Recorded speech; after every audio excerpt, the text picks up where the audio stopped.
আমার সবচাইতে ভালো একজন খামারির মধ্যে এই যে ব্যক্তিকে দেখলেন, ইনি একজন ভালো খামারি। উনি সেই গোপালগঞ্জ থেকে আমার বাড়িতে আসছেন পাখি নিতে, 3000 পাখি নিল।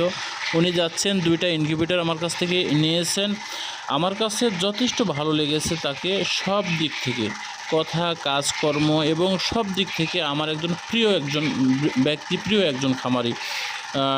উনি সমস্ত বিষয়ে চেষ্টা করেন আমার সাথে পরামর্শ করে উনি খামার পরিচালনা করার জন্য, এবং অনেক ধৈর্যশীল। তাকে নিয়ে আমি অনেক ভিডিও দিয়েছি, উনি আজকে বিদায় নিয়েছেন। আমার কাছে একদিন এখানে ছিলেন, আমার ওখান থেকে আমার বাড়িতে আসার পরে একদিন ছিলেন, থাকার পরের দিন গেছেন। বিদায় দিতে অনেক কষ্ট লাগছে। ওনার সাথে আমার যতটুক থাকা দরকার ছিল, সম্মান করার দরকার ছিল, ঠিক আমি সেভাবে পারি নাই।